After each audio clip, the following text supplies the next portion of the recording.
Hi, Winter. Hi, William. Okay, I was just doing this and then somebody called me in the middle of it, so I gotta start over.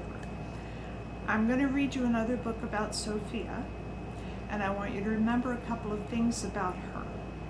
First, she became a princess because her mommy married a king. And at the end of the first book, the king gave her something very special, which is called an amulet. An amulet is like a necklace, but it has magical powers in it. So this book is called Sophia and the Enchanted, is that it? The Floating Palace. So it's a palace that floats on the water. And I guess she's going there with her family for vacation because she says, I love being a princess. For summer vacation, we're going to visit Moraway Cove on our boat. It's so big, it's like a floating palace. Lately, I have been reading about mermaids. Maybe I'll see one, but my dad says that mermaids are not real. And there she is with her dad at the floating palace. Aren't they lucky? And her dad has told her mermaids are not real. But my dad, I think, is wrong, because when I go out into the water, I see a mermaid, and she's all tangled up in a fish net, and she can't get loose, and she's hurt. Let me help you, I said. I pull her onto the boat, and I help to untangle her. Thank you, she says, and her name is Una.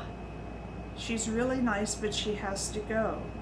She says, we're not supposed to stay above the water for very long, because if we do, it's not good for us, so I have to get back into the water.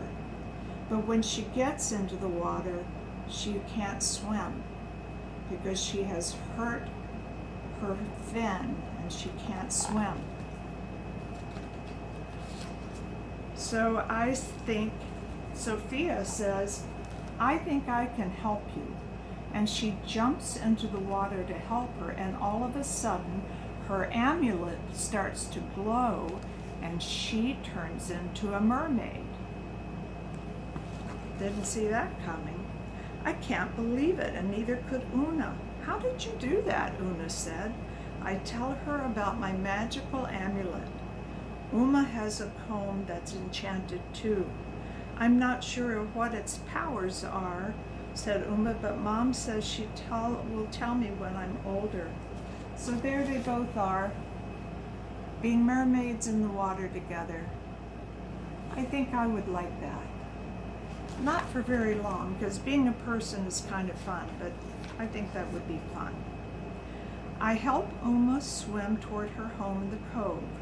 We swim past a kelp forest, a sunken ship, and hundreds of beautiful fish. And when we get Uma home, I meet her friend, Sven the seahorse, and her big sister Cora. They use moon kelp to heal Una's tail. So there they are. There's her friend, the seahorse, and they're using sea kelp. Sea kelp is like seaweed, and it grows in the ocean, and there's so much of it you don't know what to do, but it does take care of wounds if you use it on a wound. So this is her sister. Una's sister is going to wrap it and take care of it and heal it while Sophia watches. Suddenly the water goes dark.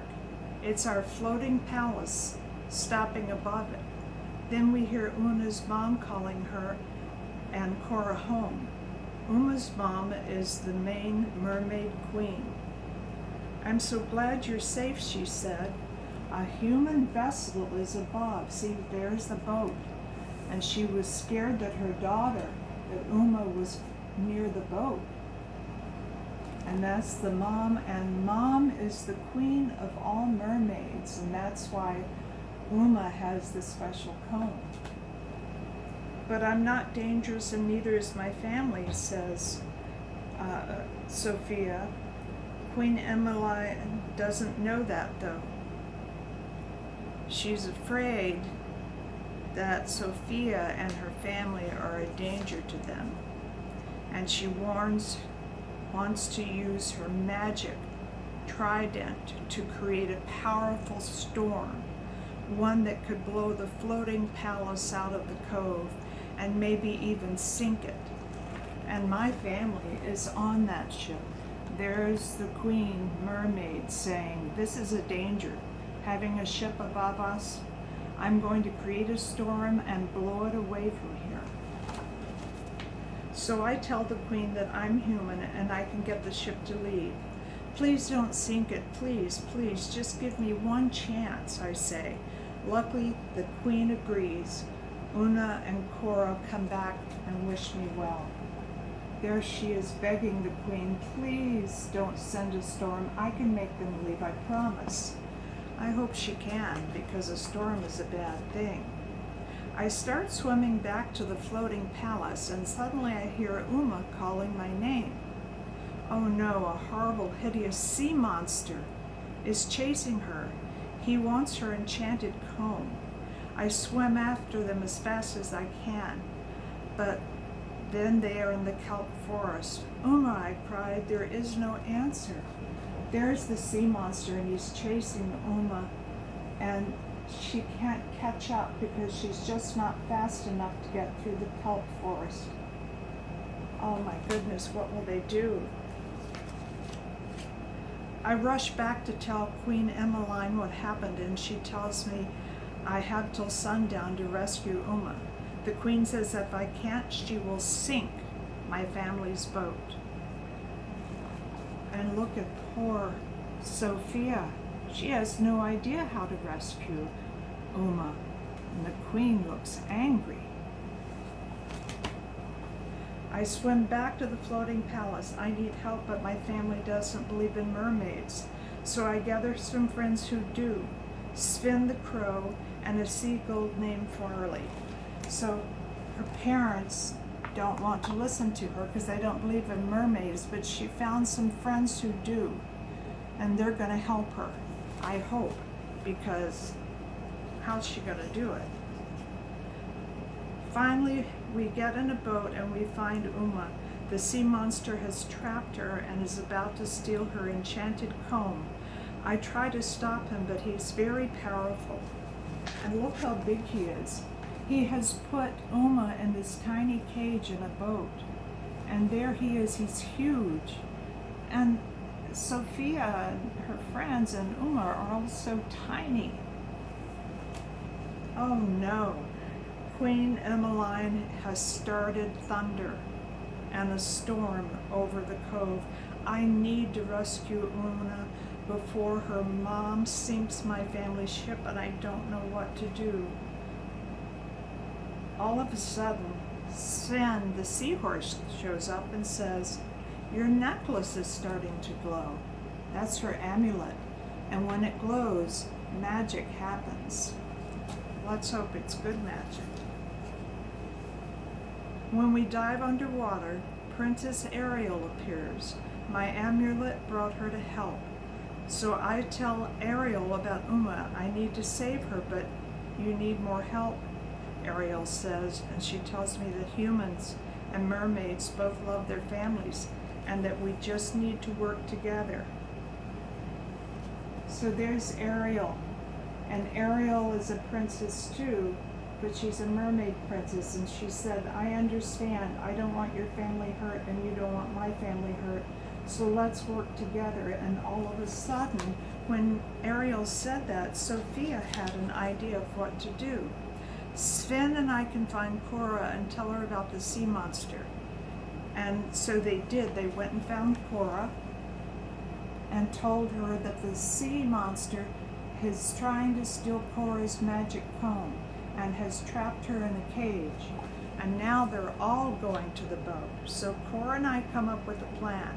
Sven, Farky, and Clover help too. I have to sneak onto the boat when the sea monster has Una trapped. I get there just as he is about to cast a spell, but I snatch it right out of Una's hand.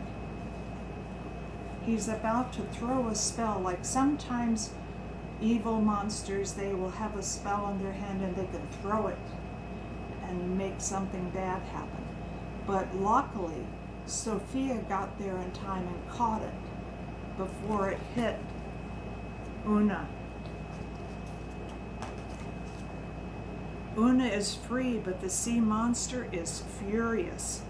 He points his wand at me. "You won't trick me again," he says. Look how angry he looks. He is really mad. Suddenly, Farky, the seagull, flies over the sea monster and drops Clover right on top of him. And then Farley swoops down and grabs his wand, of course. So they drop one friend on top of the sea monster, and then he flies up and grabs the magic wand out of his hand. And that's going to take his power away, I'm pretty sure. Cora holds up the comb and it starts to glow. And she gives it a command. "Waters, rise at my command," she cries. And then a spiral of water blasts the sea monster across the cove. There she is. That's Una casting a spell on the sea monster. And she's told the water to make a big spout and throw the sea monster away. And it worked. We rush back to Queen Emmeline. "Thank goodness you're safe," she said. She raises her trident to stop the storm. And now my family is safe too. This is what the trident is. That's where her magic is held. So they know that everybody is safe, and they've done everything they can. And the sea monster is thankfully gone. Una's family and I go back to the floating palace. We can't wait for our two families to meet. Dad admits that he never thought mermaids were real, but now he knows, because there they all are, the mermaids and the people talking together. Two totally different things that helped each other get out of trouble. And now Dad, who thought he knew something, admitted that he was wrong and he didn't know that mermaids were real. I sit with Una in the warm sunset. She's a mermaid and I'm a human, but I know that we will be best friends forever. So there they are. I know this was a long one, but I hope you enjoyed it. I love you. I can't wait to see you. I love your mommy. Your daddy is amazing, really, and Nana is awesome. You're lucky to have them all, so be kind. And I wanted to say one thing about sharing. Sharing is one of the most important things that you can ever do in your life. Right now, people are sharing with me because I'm a little bit sick. They've been sharing food and driving me places, sharing their time and sharing things that they own, tools, pots and pans, whatever I need. So without sharing, I would be sicker than I am. So let's think about that, about how important it is to always share. All of us, everyone. I love you. Bye-bye.